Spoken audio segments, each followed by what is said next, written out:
Olá pessoal, tudo bem? Sou Eloá Antunes, professora da CAMOD, a nossa escola de moda. Hoje nós estamos aqui para gravar nossa aula de alfaiataria masculina com o nosso alfaiate preferido, que é o Bernardino, aqui de Curitiba. Então nós vamos deixar o Bernardino falar um pouquinho, sobre o trabalho, Bernardino? Que bom que você está aqui com a gente, fazendo parceria aqui com a CAMOD, Isso é muito bom para os nossos alunos, para todo o pessoal aí que curte o nosso trabalho. Elá, primeiro, obrigado por me convidar, é um prazer. Eu acho que a gente tem uma carência enorme de aprendizado e vocês fazem um trabalho muito interessante nisso.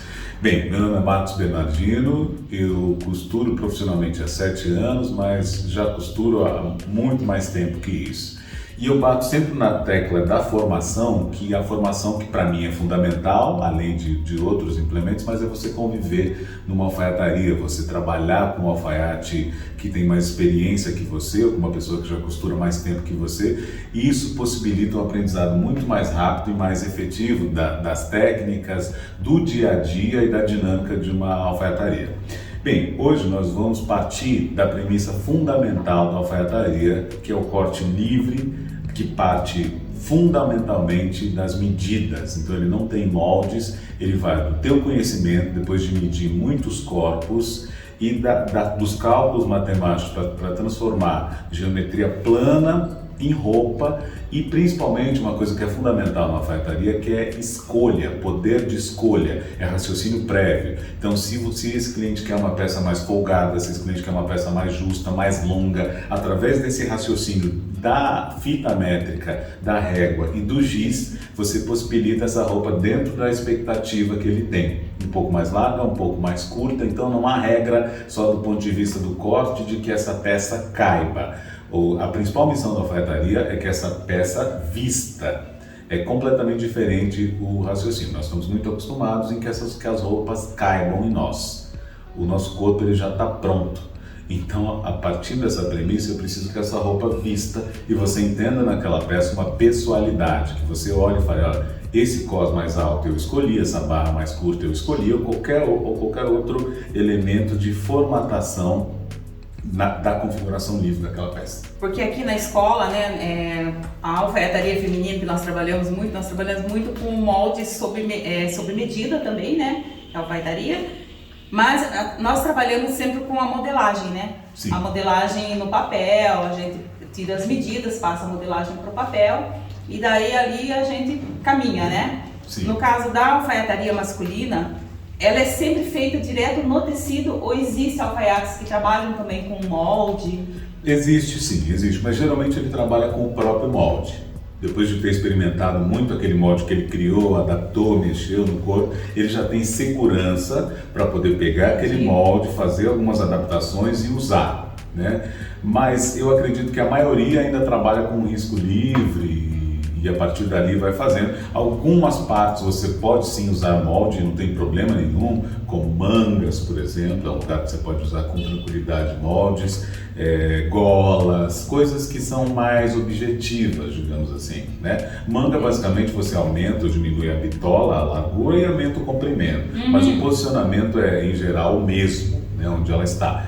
Golas também são coisas mais técnicas do que escolhas pessoais, assim. Então não é um problema usar o molde, problema zero, mas com o tempo você vai pegando expertise. Eu prefiro que a pessoa comece riscando e com mais experiência possa usar até seus próprios moldes. Digamos que você vai ensinar um aluno, o aluno está iniciando ali, ele já tem uma coordenação na máquina. Sim. Eu acredito que para você começar a alfaiataria masculina, é importante você já ter essa coordenação com as máquinas, entendimento com as máquinas, porque é um processo difícil, Eu não vou dizer para você que é fácil, porque não é fácil, Sem dúvida. Você pegar o tecido e traçar a modelagem direto no tecido. Existe um risco maior ali quando você está traçando o tecido de perca do que você fazer no papel. Existe. Já aconteceu comigo, acontece com todos os alfaiates, pode até acontecer hoje.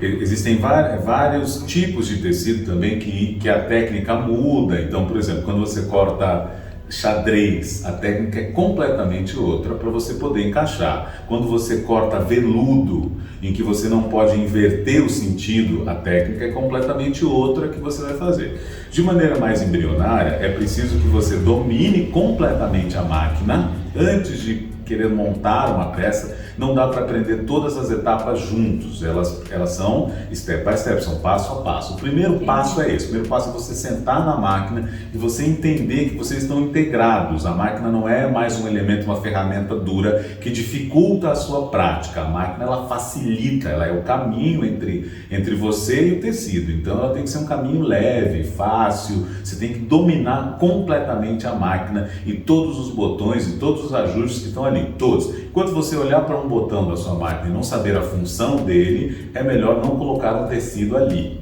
porque pode acontecer um acidente, até um acidente que você possa se machucar. Outro elemento fundamental na alfaiataria, que tem ou o mesmo peso ou um peso mais importante que a máquina, é o ferro de passar. Então você vai fazer inúmeras vezes esse exercício, inclusive esse é um dos diferenciais da alfaiataria, que diferencia a alfaiataria da costura tradicional, é o uso do ferro. Então o ferro ele tem o mesmo peso ou maior que a máquina. Ele é uma ferramenta fundamental. Então, se eu fosse colocar a alfaiataria nos princípios fundamentais, estão o uso da linha, a mão ainda está muito no tecido, o alinhavo, as tensões aplicadas são tensões diferentes para cada peça, né? As branduras, depois eu explico o que efetivamente é isso, e o ferro, e depois as entretelas e a aplicação das entretelas. Para cada lugar dessa peça vai haver uma gramatura, ou seja, um peso e uma técnica a ser aplicada. Ela tem uma complexidade muito, muito grande, então por isso que demora-se muitos anos para você ter uma compreensão de alfaiataria, e principalmente a alfaiataria não é um tipo de roupa, a alfaiataria é uma técnica. A alfaiataria, quando a gente fala roupa de alfaiataria, significa que aquelas peças passaram por esse processo de ferro, por esse processo de alinhavo, por esse processo de corte. Aí você pode dizer que essa é uma peça de alfaiataria.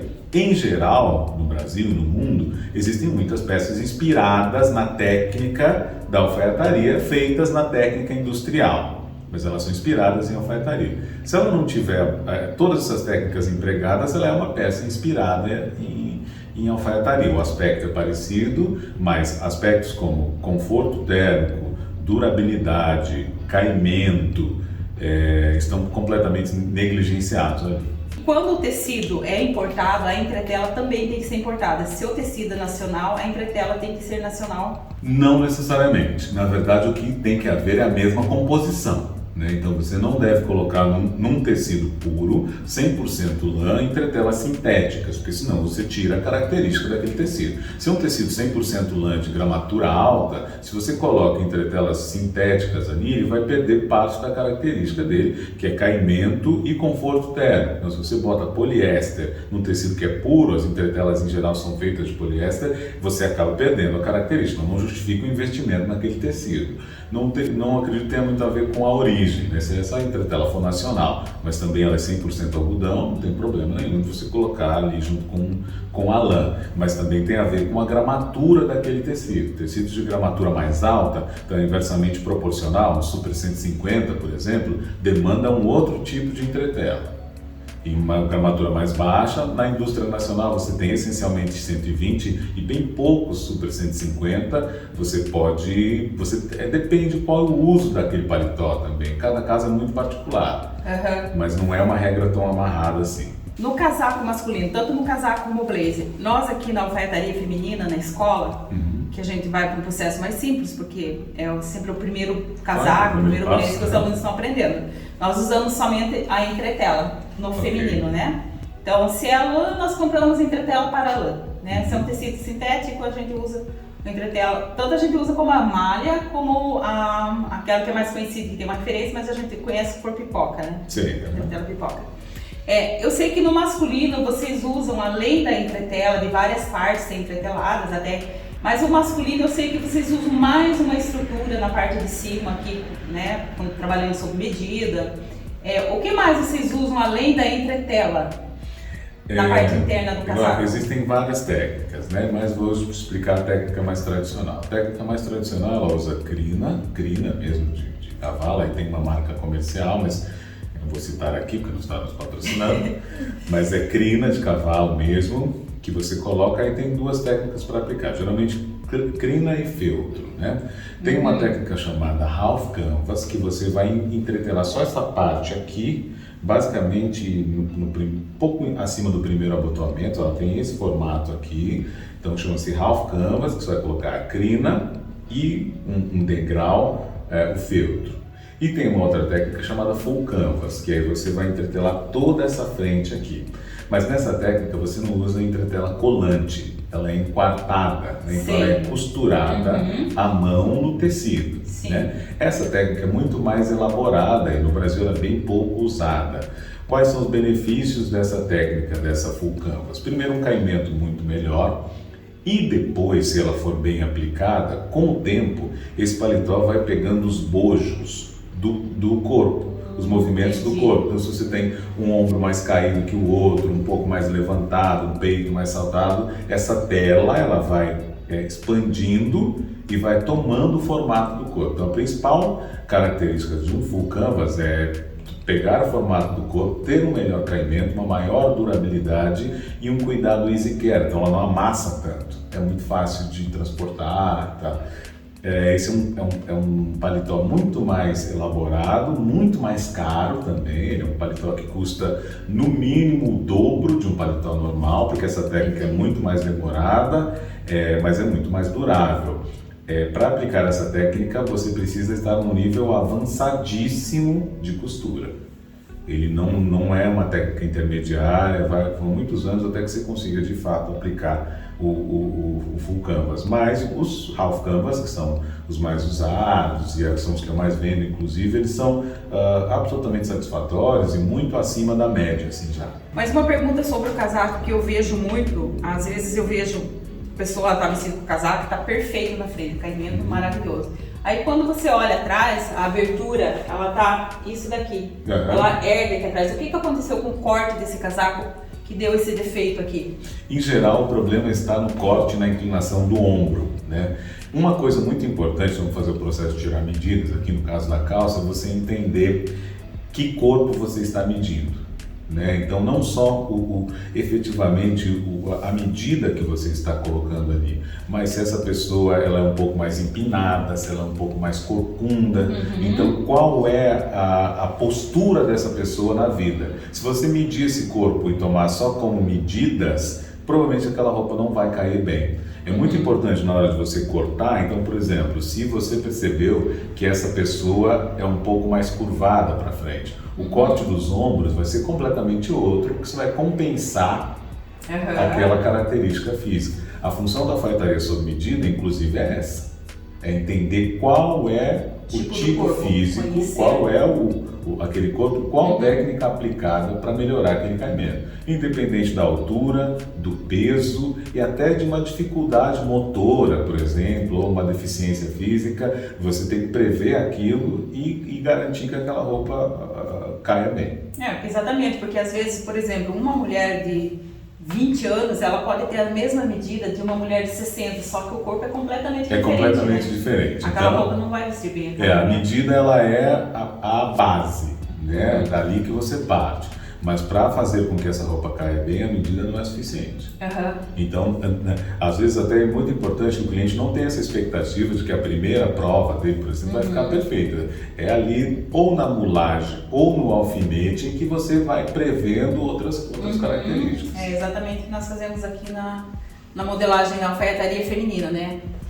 Nós sempre estamos prototipando a peça e mostrando para o aluno como que é o corpo dela, se é um corpo ereto, um corpo côncavo ou um corpo normal, né? A linha de ombro, a altura de busto, a altura da cintura. Então isso é muito importante, né, na alfaiataria. No feminino é exatamente a mesma coisa. Nós vamos agora partir para o nosso processo aqui, que é o nosso foco hoje é a calça, né? A calça de alfaiataria. E como que vai ser essa calça hoje? Vamos falar um pouquinho dela? Vamos lá. O que nós vamos fazer hoje é o seguinte: a gente não vai focar muito na montagem, mas vamos focar bastante na modelagem plana. Nós vamos partir das medidas, então a Eloá vai tirar minhas medidas, eu vou explicar cada pressão aplicada e aonde fazer, e nós vamos riscar aqui uma frente e um traseiro e vamos montar uma prova, ainda sem bolsos, tá? Mas vamos montar uma prova, efetivamente falando, depois vamos vestir essa prova em mim e eu vou mostrar como se deu as escolhas que nós fizemos ali. Né? Então, como inclinar para mais ou menos essa régua e respeitar as escolhas que foram feitas prévias aqui na hora de escolher. Vamos montar uma calça clássica, sem pregas, com barra simples, tá? E depois, num outro momento, a gente vai dificultando um pouquinho mais e colocando mais elementos nessa peça. Então, ok, Bernardino. Então, hoje, pessoal, eu vou ser aluna aqui do Bernardino. Eu vou aprender a tirar as medidas masculinas conforme a alfaiataria masculina, né? Que nós trabalhamos aqui. E sempre nós trabalhamos na Camode com a modelagem plana feita no papel. Então hoje nós vamos trabalhar com a alfaiataria masculina direto no tecido. Bom, a gente começa sempre do cos, né? Cos. Então essa parte aqui, para você medir o cos, você vai passar a fita por sobre o cos. E não aqui no lateral, você vai encostar na pele, então será na parte superior, é na pele que você vai encostar, porque se você encostar aqui na calça, você vai perder um pouquinho de medidas, ó. Entendi. Então ele vai ficar maior do que deveria ser. Então você vai passa a fita ao redor aqui, na parte de cima. Isso. Aí toda medida, medindo no cliente, você vai medir sempre usando a lateral, tá? Nunca a frente. Então, você vai estar sempre na lateral. Então, garanta que em toda a extensão da cintura esteja na mesma altura, atrás, na frente, assim. E aqui no cos, você vai fazer uma leve pressão, como a pressão que você imagina que essa calça deva fazer aqui, para ela não cair. Então, se você fizer ela frouxa, ela vai cair, porque além disso o tecido ainda vai ceder com o uso. Então, o ideal é que aqui você faça bem justa, né? Entendi. Então nós temos 90,5. 90, né? 90 ela vai ficar numa altura boa, certo? Nesse caso a entretela ela não vai fazer diferença, ela não vai puxar um pouco o tecido? Não vai, porque você vai cortar ela no tamanho correto, você vai costurar no tamanho correto. Então a entretela não deve dar tensão maior que o próprio tecido dá, senão ela vai enrugar. A entretela fica exatamente no tamanho do tecido. A única sensação que você vai ter aqui é de mais estrutura e mais segurança, mas ela não deve ficar menor que o tecido. Ela vai ficar exatamente do tamanho do tecido. Parte mais saliente do corpo, igual o feminino. Isso, a parte das ancas aqui mesmo, bem a parte dos ossos, né? Aqui assim. Um detalhe muito importante, as pernas devem ficar juntas. Juntas, olha pessoal. Quando você separa as pernas, o volume diminui aqui do quadril, ó. Porque eu coloco os ossos para lá. Então assim, eu preciso juntar, eu preciso tirar com as pernas, ó, juntas, né? Perfeito. Na parte mais ossuda aqui do quadril. E no caso do quadril nós vamos deixar um dedo sempre, tá? Aqui é uma medida um pouquinho mais folgada. Tá. A próxima medida é a medida do gancho, tá? Gancho. Empresta um pouquinho a fita. Qual seria o ideal para você medir o gancho? Você tirar o cos aqui, ó, e medir aqui pela frente até as costuras que se encontram aqui, né? Entendi. Isso seria o ideal. Só que na medida do cliente ela é pouco invasiva. Então onde você vai ter essa medida? Você vai tirar por aqui, ó, né? Então você mede por aqui. Desconta o cos. Desconta o cos, sempre começa aqui do zero, embaixo do cos, e vai olhar de lado, por isso que você tem que estar sempre ao lado do cliente, aonde acaba o gancho dele aqui, ó, né? Entendi. Então você vai fazer exatamente isso. Então você vai olhar aqui do lado e vai entender aonde acaba para ver a altura, né? 24. 24. Né? 24. Daí essa é a altura do gancho. Considerando que eu uso, e aí você tem que perguntar para o cliente como ele gosta, eu gosto de um cos mais alto, né? Qual é a média da indústria? A média da indústria é 19. Só que ele geralmente, no feminino, no masculino, né, ele rende um cos muito curto.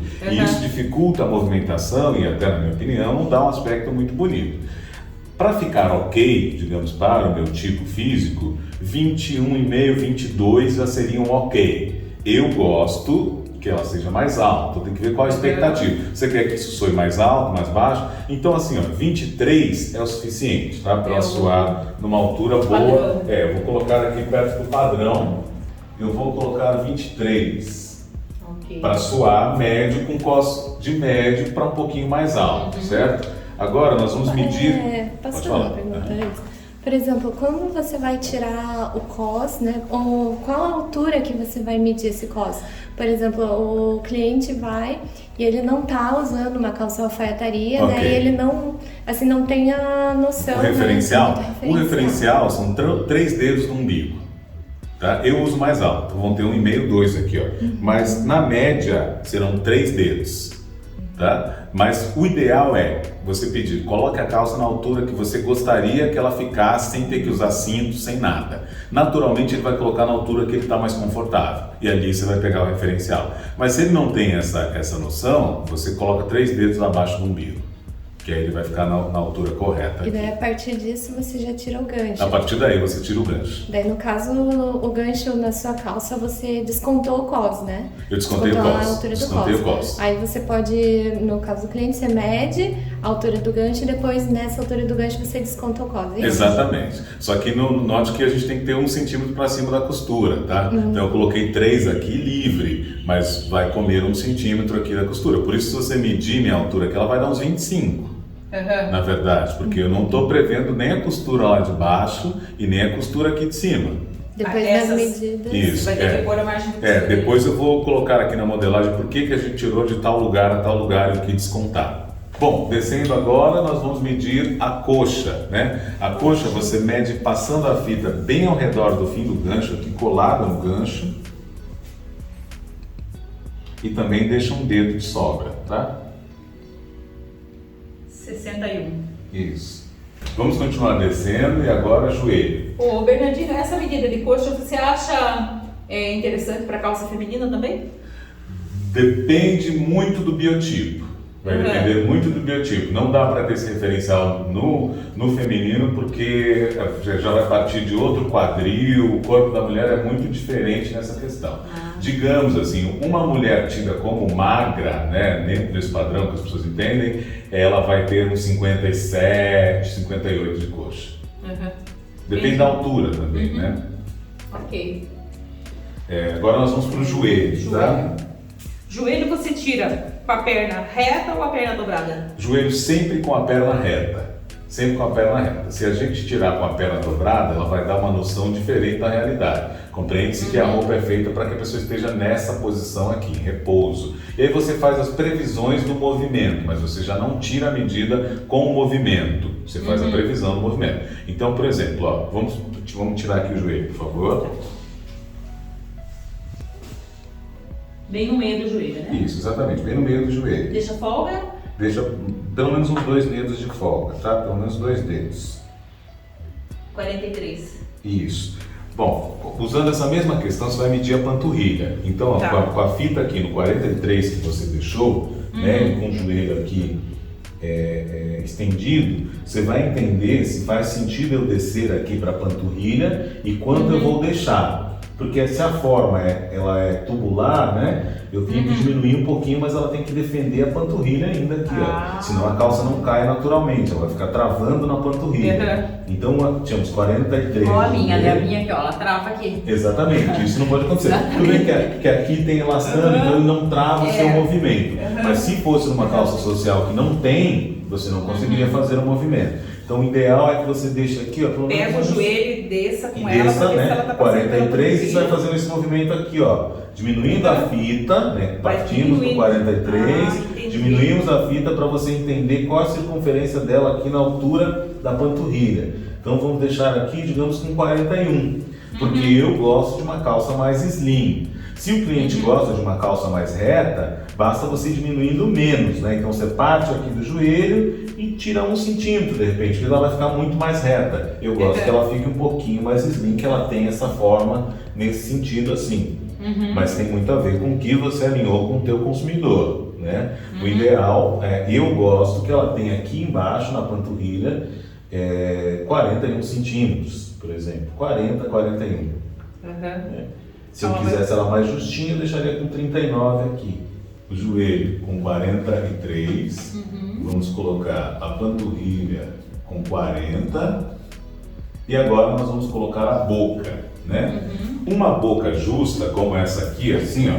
ela tem na média 16 centímetros, é o dobro, 32 no caso, né? Mas eu boto sempre o quanto que eu quero que ela fique ali, porque eu já tenho uma visão melhor. Então assim, se você quer uma barra mais slim, uma boca mais justa, 16, 17 centímetros no máximo. A partir daí ela já vai soar mais reta e mais larga, tá? Tem que entender também quanto você calça. Se você calça acima de 42, uma boca de 16 não passa o teu pé. E o tecido não estica. Então tem que também entender quais são as medidas desse cliente. Altura, peso, quanto calça, isso tudo tá ali na ficha desse consumidor para você entender quanto calça. Mas nesse caso eu estou querendo uma boca mais slim, certo? Então eu vou colocar aqui barra 16. Aqui, digamos aqui na barra, que é 16. Geralmente a parte das costas, ela é maior que a parte da frente, né? Como isso, que você né? faz essa divisão? Só que daí você vai medir ela por aqui, ó, para entender se ela dá 16. Daqui até as costas da costura aqui. Ah, entendi. Eu achei que era de costura a costura.